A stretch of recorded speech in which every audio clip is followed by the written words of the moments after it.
Cuando empezó esta pandemia, pensé en hacer cuatro estudios en la situación y en el contexto en que nos encontramos. Y entonces, para ello, busqué un versículo que, en mi juicio, se adaptaba bien a esta situación. Entonces, este es el tercer estudio que voy a hacer. Si está grabado, los dos primeros están grabados, si alguien quiere escucharlo, porque la primera parte es doctrinal y esta última es la parte práctica. Ahora vamos a hacer la parte práctica. Ya digo, si alguno quiere escuchar ambas partes, que vaya, está colgado por internet. Como digo, el estudio se trataba de Romanos 8:28, que dice así. Romanos 8:28 es un versículo que tiene mucha profundidad doctrinal y profundidad práctica. Dice la palabra de Dios: y sabemos que los que aman a Dios, todas las cosas les ayudan a bien. Esto es, a los que conforme a su propósito son llamados. Alguien dijo: no sé por qué no quiero escuchar este versículo. No quiero escuchar Romanos 8:28. Esta persona que lo dice es cristiana, no es rebelde, no es una persona mundana, es cristiana. Y creo que es posible que en la angustia, en los sufrimientos, pensemos así. A lo mejor también te ha pasado a ti y no quieres escuchar este versículo. O tal vez el problema es que alguien ha tratado de consolarte citando esta promesa, pero muy a la ligera. Un amigo te ve en graves problemas y te dice con un tono muy superficial: no te preocupes, todas las cosas te suceden para bien, en tono superficial. Y tú te quedas desconsolado, te quedas desconsolada y además con un muy mal sabor de boca. Esta promesa de Dios queda con un muy mal sabor de boca. O también puede ser que tuviste una gran angustia o una gran tragedia y te aferraste a esta promesa de Romanos 8:28 y sucedió que esta promesa no se cumplió. Mejor dicho, según tú, no se cumplió. Las cosas no te ayudaron a bien. Y creo que el problema es que no has tenido en cuenta que la historia todavía no ha acabado. Dios es el Señor de la historia, con mayúscula, pero también es el Señor de nuestras historias personales, con minúscula. El bien, en tu caso, está en el futuro. Eso fue lo que le pasó a José. Vamos a suponer que José sabía el versículo Génesis 8:28, y que su hermano le pusieron en un pozo, en una cisterna llena de barro, que poco a poco se iba hundiendo José, y comenzó a repetir de memoria: y sabemos que todas las cosas le ayudan a bien, y sabemos que al que ama a Dios todas las cosas les ayudan a bien. No me debo de preocupar, no me preocupo. Después le sacaron de la cisterna, pero lo vendieron como esclavo por unos amalecitas que pasaban por allí, y en lugar de quitarle la vida, su hermano mayor Judá: vamos a venderlo y lo vendemos a estos amalecitas, que ellos a su vez lo vendieron a Egipto, lo metieron a Egipto. Y lo que ocurrió después, cuando llegó a Egipto, en la casa de Potifar, con esa mujer le hizo a José acoso sexual, y el pobre muchacho, que tenía 18 años, no cayó en la tentación, pero se lo contó a su se lo contó a su marido, a Potifar, y Potifar lo metió en la cárcel. Potifar algo sabría, algo olería de su esposa, porque para él le hubiera costado muy poco quitarle la vida a José. pero algo golería de su mujer que no le quitó la vida, lo encerró. A Potifar le costaba muy poco matar a un esclavo. Y ya podía pensar José, ya no se va a cumplir esta promesa en mi vida.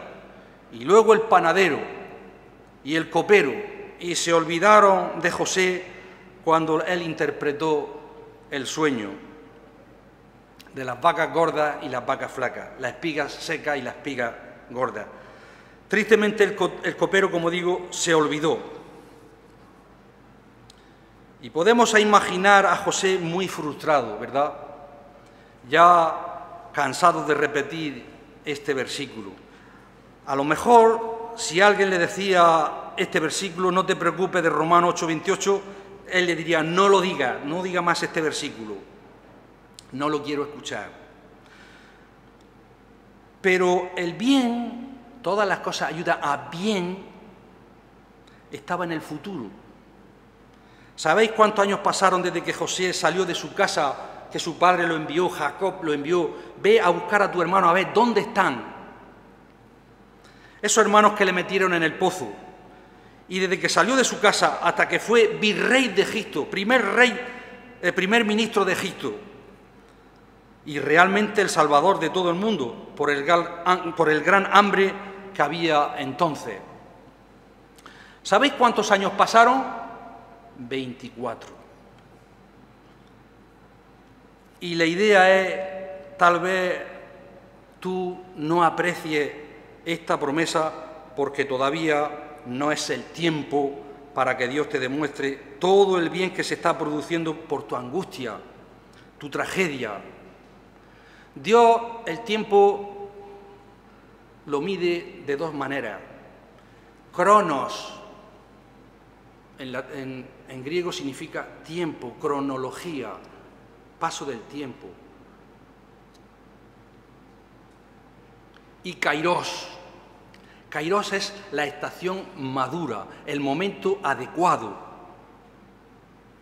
Por eso dice, cuando vino el cumplimiento del tiempo, en Gálatas, era el momento que Jesucristo había la cruz, en ese momento estaba la cruz, era el momento adecuado, la estación madura, kairos.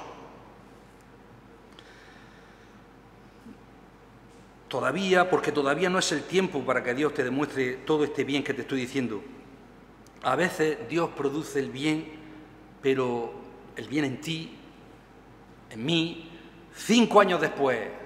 Le estás hablando a un hijo, le estás dando buen testimonio a tu hijo y no hace caso, es rebelde a la palabra de Dios y 5 años después se convierte. ¿Sabéis que eso ocurre? 50 años después o 500 años después. Se habla de, por ejemplo, Charles Spurgeon, un predicador que tiene estudios bíblicos, mensajes, que todavía después de haber muerto en el siglo pasado, todavía sus mensajes se llevan a los seminarios y se estudia. El bien se está produciendo mucho tiempo después. En tu caso, espera el tiempo de Dios, espera el kairos de Dios, la estación madura, adecuada.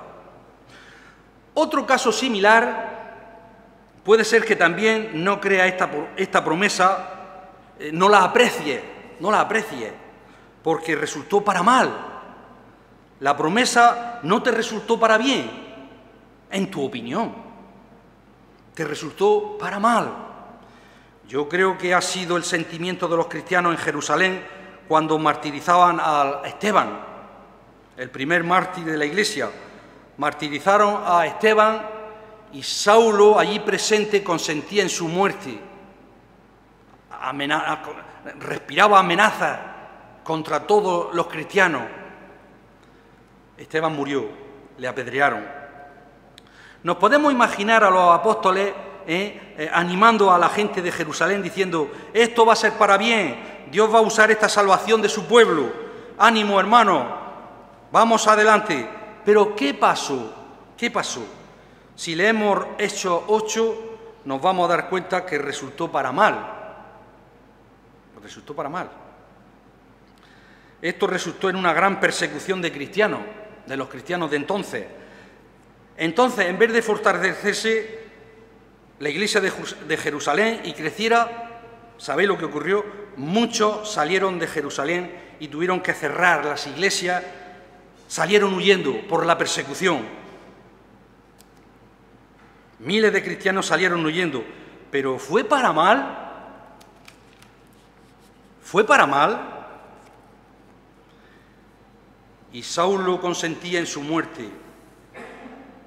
En aquel día hubo una gran persecución contra la iglesia que estaba en Jerusalén, y todos fueron esparcidos por las iglesias de Judea y de Samaria, salvo los apóstoles, ellos se quedaron allí.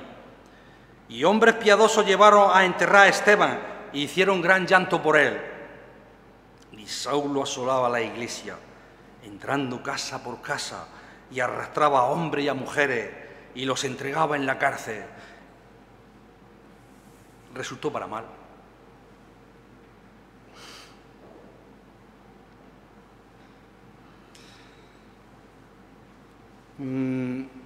Pero todo parece que era para mal. Pero si seguimos leyendo, Hechos 8, versículo 4, dice así: pero los que fueron esparcidos iban por todas las partes anunciando el Evangelio. ¿Veis? Parecía que era una tragedia y era para mal, pero aquello fue para la extensión del reino de Dios, para la extensión del Evangelio. Y Dios lo usó para el bien.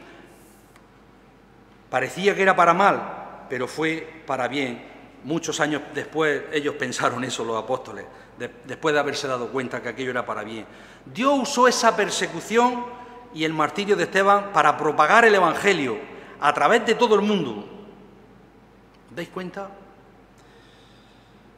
Otro problema de Romanos 8:28, a lo mejor no lo quieres tú escuchar en tiempos de angustia, y puede ser que aún no sabes el bien ¿qué quiere decir este versículo? Sabemos que los que aman a Dios, todas las cosas le ayudan a bien. ¿Qué significa bien? Hay personas que leen esta promesa y se imaginan que al fin tendrán salud, más dinero, tendrán alegría, descanso. Tal vez piensen que Dios les va a dar dones, me va a dar un talento especial y me va a dar un avivamiento, pero eso no es lo que promete este versículo. Bien aquí es el bien de tu alma y el alma de los demás y el alma de otros. Ese es el bien que está diciendo aquí. Aquí este bien significa el bien eterno, el bien celestial, el bien que en definitiva cuenta, que vale. Es el bien máximo de ver a Dios, de adorarle por toda la eternidad. De eso se trata este bien. No se trata de obtener salud, riqueza, dinero. Se trata de tu bien personal y de otros. Otros escuchan la promesa y se desaniman y no la quieren escuchar porque luego el diablo les dice en su fuero interno: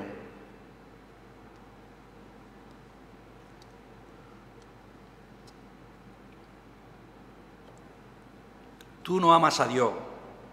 Quizás tú tienes una piel sensible y alguien te lo dice: tú no amas a Dios, y te raspea. El diablo sabe muchas promesas de la Biblia y en muchos casos citó las promesas de los Salmos en relación a nuestro Señor Jesucristo. En la tentación también vemos en el capítulo 4 de Mateo, él se sabe perfectamente las promesas, y él te va a decir, el diablo te va a decir lo siguiente: y sabemos que los que aman a Dios, pero tú no amas a Dios. Tú no amas a Dios como debieras. Y tu conciencia te va a decir: claro, y es cierto. Y entonces alguien te cita esta promesa y tú te pones a dudar. Todo cristiano ama a Dios, queridos hermanos que estamos aquí. Todo cristiano ama a Dios. Si no, tú no estarías aquí.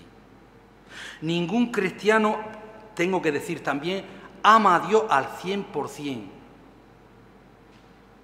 Ninguno. No somos tan espirituales. Todos fallamos. Todos dudamos de sus promesas. Y a veces dudamos de Dios. No penséis que la duda es un pecado. Si recordáis Juan el Bautista, ¿eres tú el que habíamos de esperar, el que había de venir cuando Juan el Bautista estaba en la cárcel? Fijaos qué duda más importante, ¿eh? Señor Jesucristo y Juan el Bautista eran primos hermanos. ¿Eres tú el que había de venir o esperamos a otro? Fueron los apóstoles. Juan el Bautista envió, porque Juan el Bautista tenía a sus apóstoles, y envió al Señor Jesucristo a decirle que estoy aquí encarcelado, mira a ver si puedes hacer algo. Y Juan le dice, decirle, ¿eres tú el que había de venir o esperamos a otro? A veces, incluso, fijaos, Juan el Bautista se puso a dudar.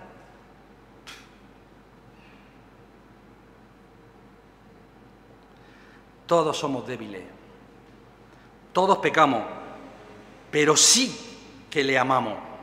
Todos decimos como Pedro al final, Señor, tú sabes todas las cosas y tú sabes que yo te amo. Al final todos decimos eso.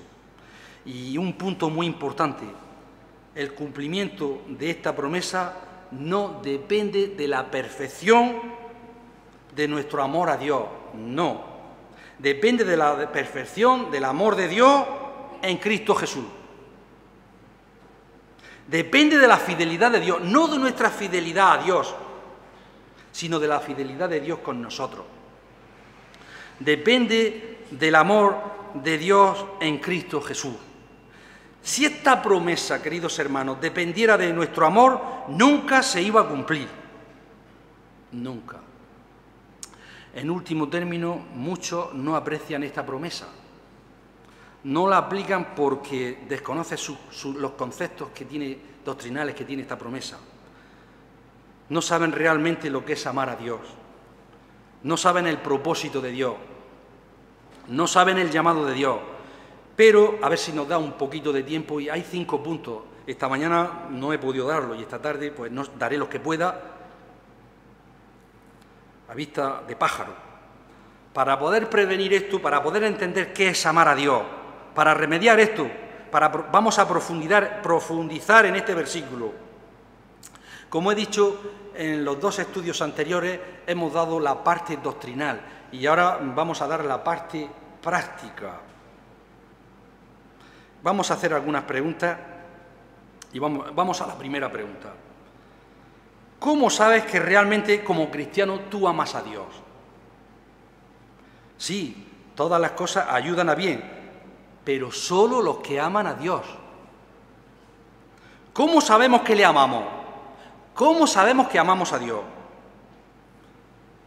Repetimos que el cumplimiento de esta promesa no depende de la perfección de nuestro amor, lo repetimos, pero seguro que esta promesa no se cumple en los que no aman a Dios.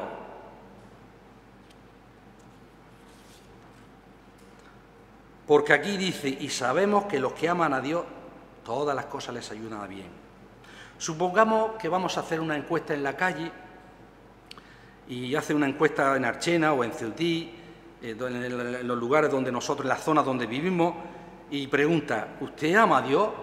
Y seguro que el 99% de las personas te van a decir, sí, yo amo a Dios. A lo mejor te encuentras con algún ateo o alguna persona que tiene algún problema y le echa la culpa a Dios porque por cualquier circunstancia tiene un resentimiento o un rencor contra Dios por algo que le haya pasado y te dice, no, yo no amo a Dios, estoy enojado con Dios. Pero la mayoría te va a contestar, sí, yo amo a Dios, pero la verdad es que la gran mayoría de personas de Archena, de Murcia, de España, del mundo entero, perdonad que diga esta frase, odia a Dios. ¿Cómo que odian a Dios? En esa misma encuesta Sigo preguntando, ¿usted asiste a la Iglesia de Dios los domingos para adorarle? No, creo que la última vez que fui hace un año. Fue a una boda o un entierro, pero hace ya un año. Y ya está. ¿Lee usted lo que Dios ha escrito en su palabra? ¿Lee usted la Biblia?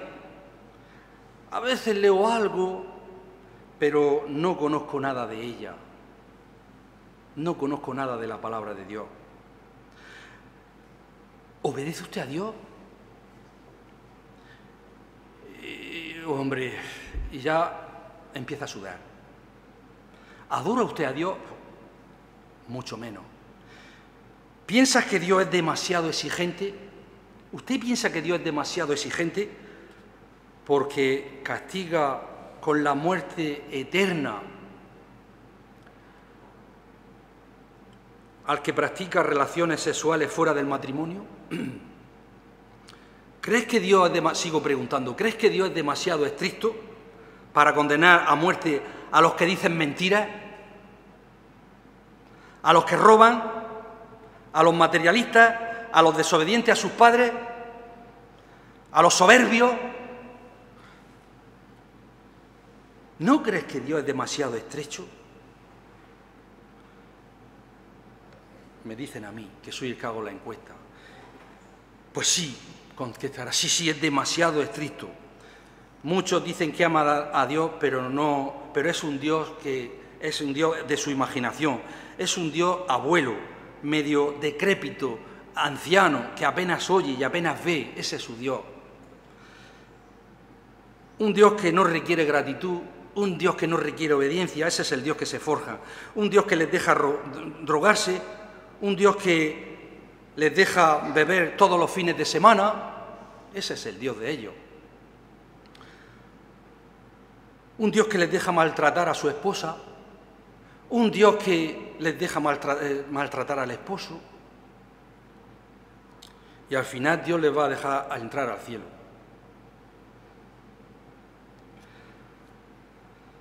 Pero no les vas a dejar entrar al cielo. Realmente al Dios de la Biblia no aman al Dios de la Biblia. Y para Dios, con esas actitudes, por esas acciones, Él sabe muy bien que estas personas le odian. Hay una enemistad, un foso entre Dios y esos hombres tremendo.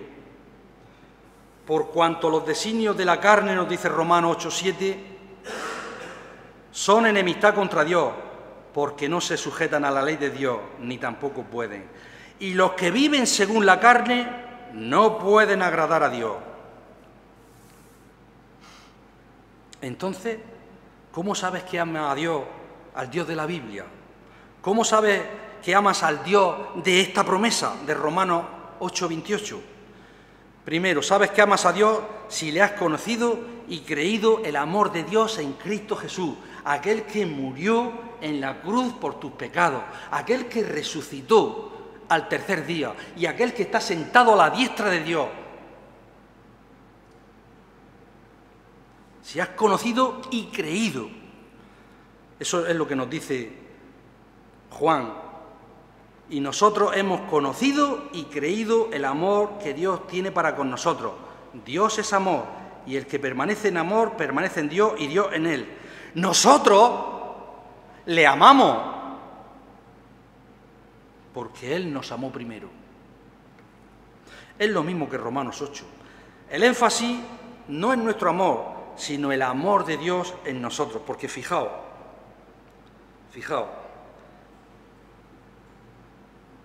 el que no escatimó ni a su propio Hijo, sino que lo entregó por todos nosotros, ¿cómo no nos dará también con Él todas las cosas?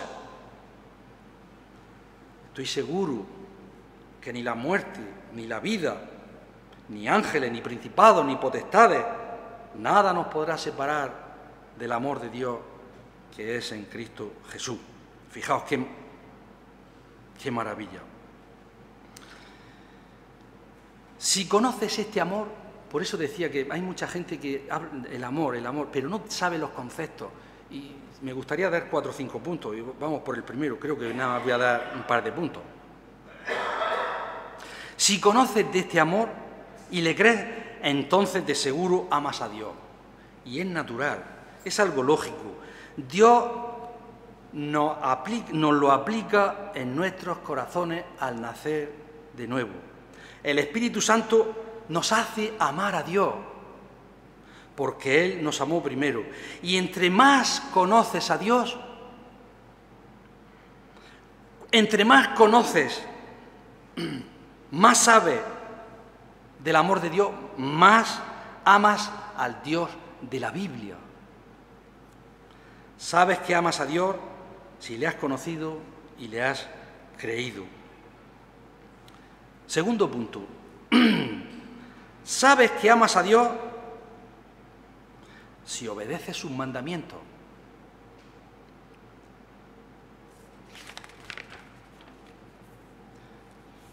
Si me amáis, guardad mis mandamientos. Si tú quieres agradar a Dios, obedecer a Dios, obedecer los 10 mandamientos y todos los mandamientos de la Biblia, entonces eso demuestra que tú le amas. Y si no quieres obedecerlo, eres un mentiroso, eres una mentirosa. Porque si quieres amar a Dios, quieres obedecerlo, quieres hacer su voluntad. Pero, como digo, eso no quiere decir que vas a cumplir los 10 mandamientos a la perfección. Una vez más, no depende de eso. Ninguno de nosotros va a obedecer a Dios a la perfección. Ninguno de nosotros. Ni un día. Es imposible. Siempre pecamos. Hasta que lleguemos al cielo, no vamos a obedecer a Dios como era nuestro deseo. Pero entre tanto, queridos hermanos, tratamos de obedecerlo. Nos entristece, hermanos, nos entristecemos si nos enojamos con un hermano en la iglesia o con un hermano en la carne. Nos entristecemos mucho, nos duele. Tenemos un sentimiento de pesar en nuestro corazón. Nos arrepentimos, confesamos a Dios nuestro pecado. Confesamos a Dios que hemos gritado a la esposa, al esposo, o cuando vemos algo que no debiéramos ver, nos duele, lo confesamos, pedimos perdón. Como cristianos estas cosas nos afectan. Nos arrepentimos, como digo, y lo confesamos. Si confesamos nuestros pecados, Él es fiel y justo para perdonar nuestros pecados y limpiarnos de nuestra maldad. El que encubre su pecado no prosperará, pero el que lo confiesa alcanzará la misericordia. El que lo confiesa y se aparta alcanzará la misericordia. A veces tenemos malos deseos y nos duele y ofendemos a Dios con nuestros hechos, con nuestra boca, y clamamos como el apóstol Pablo: miserable de mí, ¿quién me librará de este cuerpo de muerte? Lo que no debo de hacer es lo que hago, y lo que debo hacer no lo hago. Esa es la frustración, hermano, de los que amamos a Dios y no podemos alcanzar la meta. Esa es la frustración, el sentimiento de fracaso en nuestra vida que tenemos, porque no podemos cumplir. Miserable de mí, ¿quién me librará de este cuerpo? 2 minutos más. Sabes que amas a Dios porque no amas al mundo.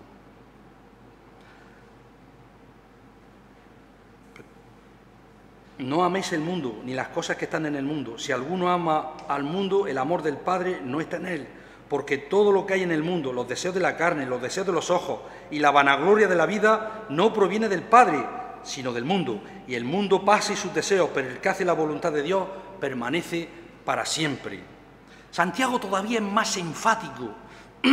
Oh almas adúlteras, ¿no sabéis que la amistad del mundo es enemistad contra Dios? Cualquiera pues que quiera ser amigo del mundo se constituye en enemigo de Dios. Es muy fuerte Santiago aquí. Por supuesto, aquí el mundo no es el planeta, la naturaleza, El mundo es, que está hablando Santiago, es el materialismo. El mundo es el aspecto sensual, lo carnal. El mundo es querer la gloria de los hombres más que la gloria de Dios. Si tú vives, como decíamos, si tú vives, trabajas, te levantas todos los días, nada más que para gastar tus placeres, entonces realmente no amas a Dios. Pero si vives, te levantas pensando, voy a agradar a Dios, y ojalá que Dios me ayude en esta tentación. Que el Señor os bendiga. Nos quedamos aquí. Padre Celestial, te damos muchas gracias por la exposición de tu palabra. Queremos obedecerla, queremos amarte, te amamos, Señor, sabemos que no llegamos, no damos la talla, pero en Cristo Jesús, Señor, sí la damos. Gracias, bendito Dios, por la persona de tu Hijo, aquella persona que murió allí en la cruz del Calvario por cada uno de nosotros. Señor, bendícenos, bendice, Señor, a tu pueblo, bendice a la Iglesia, Señor. Y también, Señor, en esta tarde nos acordamos de aquellas personas, que tú las bendigas, que no han venido a escuchar tu palabra, que tú los cuides. En el precioso nombre de Jesucristo te lo pedimos. Amén.